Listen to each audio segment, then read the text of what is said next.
Yeah. And that is subject to federal approval.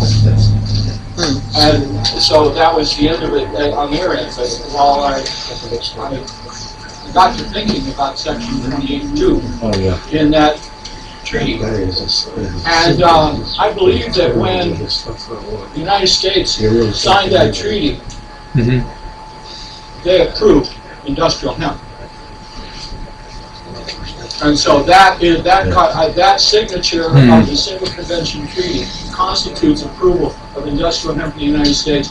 And if officials choose to place obstacles in the cultivation of industrial hemp for the sole purpose of producing industrial materials, then that act should be taken as a motion to withdraw from that treaty.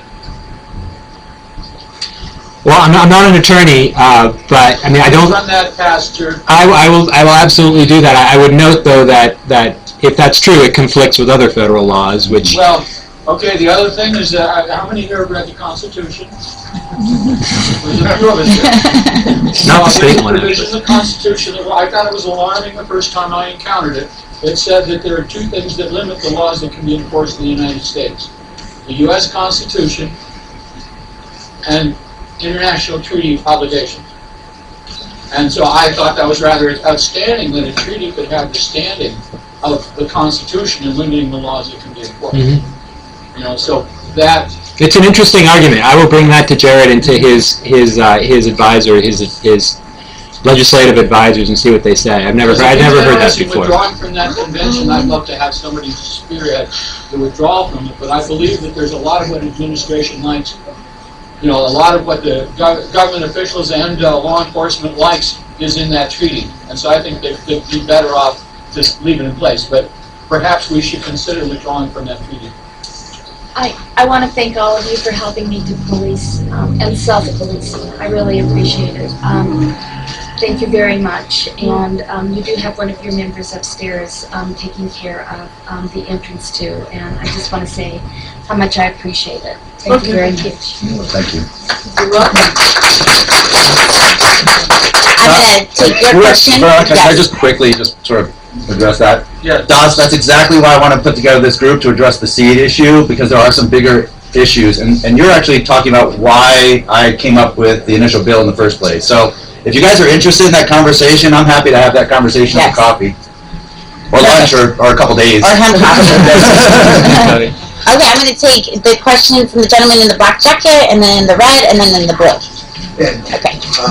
Centennial Seeds, would you be, I know you've done a lot of work with, hello Jason, and I know you've done a lot of work with the seeds for medical cannabis and things. Will this be for any avenues? Will you be looking at hemp seeds, or are you looking at hemp seeds very carefully as well and making those available? Given the medical properties and CBD ratios and things like that, that will be forthcoming as well. I'm a physician, and so that interests me as well. Given the ratios of 20 to 1, 15 to 1, things like that. Right. CBD, This is THC. Paul Bregman, Dr. Bregman. He's talking about CBD and THC. When this plant doesn't make THC, it makes CBD as sort of the second most common. And the interesting thing is, while all rules were being put together and the whole process was happening, a lot of people were coming to me and saying, we want to make CBD out of hemp. We want to pull CBD out of hemp. There's a product in the medical community called BHO, and whether you agree with it or not, it's butane hash oil. And what it is basically raw material that's been dried, and they pass butane through it, and the amount of resin that comes through the bottom is their yield. So on a drug type, the trim, they would process that and maybe pull 8-10%. The flowers, they could pull high teens, maybe 18-19% on a really good operation. I sent a kilo of hemp chaff up to the mountains to a fellow who does this type of work, and I said, run it and see what the yield is, how much resin is in there.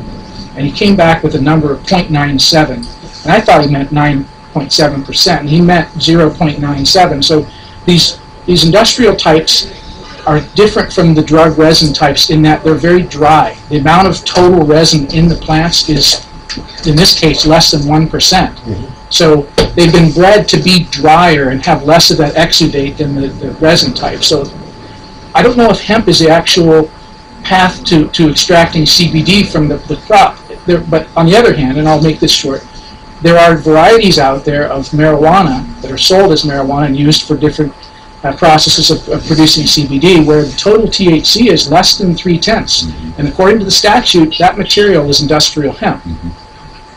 And I would argue that with anybody. I think that's really the answer, is to develop resin types that have that profile, not so much of the hemp types. You know for a fact it's a medicinal variety with less than 0.3%? I have them growing in my lab right now. Yeah. Who was next?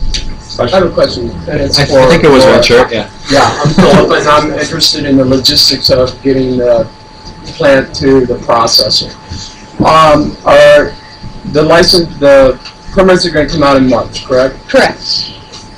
Do you foresee any problem where, Jason, transporting the material on the highways? Because as like they're trying to do with the airport now, will there be a restriction on the mileage per processor per district of Colorado?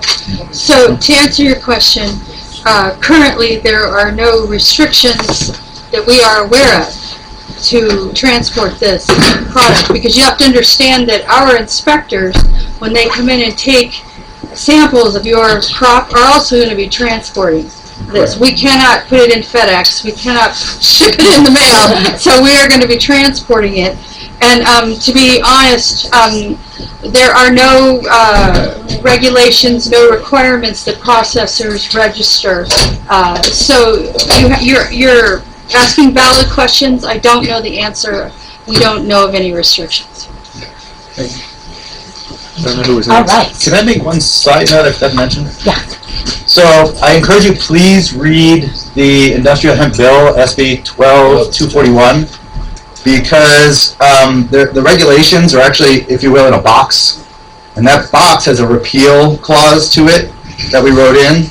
So these are things we need to work on. It's not something that's just going to happen, but this is sort of one of those baby steps. And so what you're bringing up actually is something I'd love to talk about, because I have some comments about that.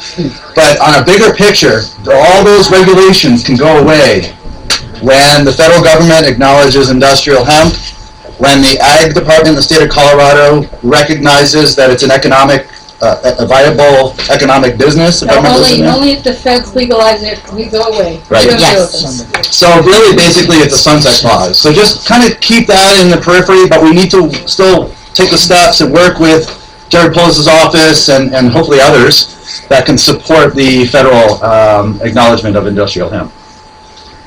And customs.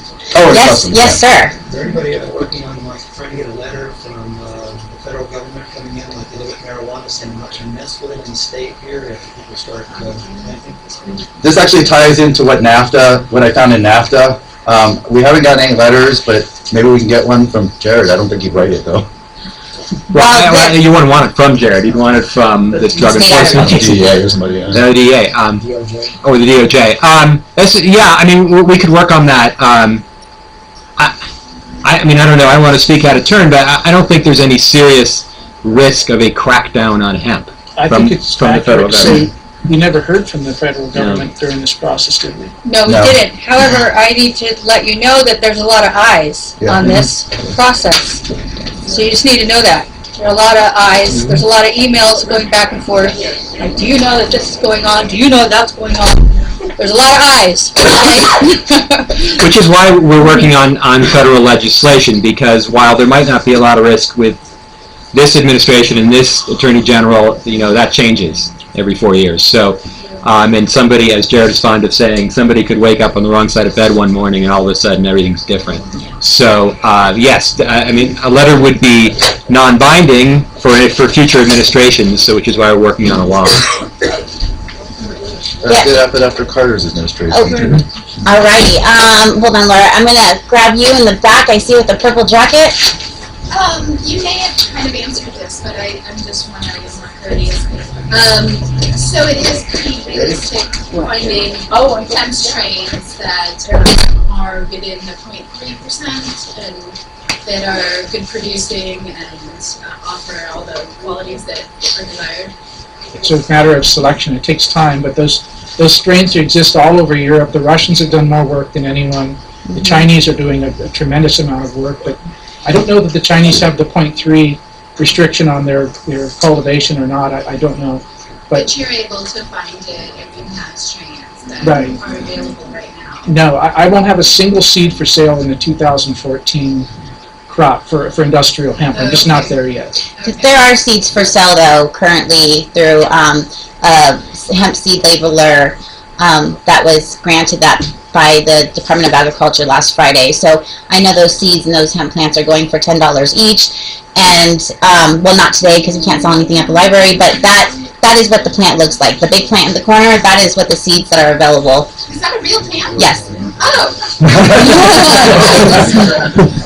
Yes, that's the variety, the strain that has been that is available currently, and it is not female or male. It is both in one. And it is within the 0.3%. You know, actually, the seed was tested because we didn't realize the flower had to be tested, so the seed is testing at 0.003%. And then once the agriculture department reminded us that we have to get the flower tested, we will be working on that on when that plant is bloomed. So you're not exactly sure what it will be. I'm confident it's 0.3 or below. I'm interested in seeing what the CBD ratios are as well, because that is a CBD, higher CBD hemp plant, that particular genetics variety. Do look online. There are roughly 55 cultivars that you want to look at. There are so-called licensed cultivars that you'll see, but those are based on the country's programs. And they come from all over the world. So just do a search for hemp cultivar, CULTIVAR, and that'll give you a good start.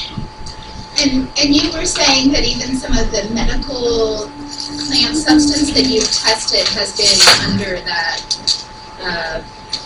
0.3. Right. That's interesting. That's Right. really interesting. But some of those can make double-digit amounts of the other secondary compounds. The CBD could be 15%, or I've heard meshalone has one running at 17%. That's less than 0.3. That's in Israel. And so it's 0.3 with the THC. Yeah. You should look for plants that have been bred for kids to use for medicinal uses. You'll find them that way. Well, we'll start seeing hemp seed banks form to some degree in Colorado soon. I'm sure Ben will be like the first one. So, you know, as this all develops and evolves, there will be more meetings, and we'll keep you guys updated on what strands there are, kind of how to break it down, what other business opportunities are emerging, or farming, etc., or new laws that have changed or have been added onto or altered, whatever that is. So there will be more information coming for sure, you guys. Let me grab Laura and then I'll get back to you, and then. to add a comment. Sure. No question. Go ahead, Laura. Oh, I wanted to ask Laura if anyone's working with CSU. I know they have a big seed bank up there. And what's that involved in That's, I think you addressed it. CSU, I won't quote what they said, but they are not allowed to take part. But they are the research institution in the state that does seed certification. They have the expertise.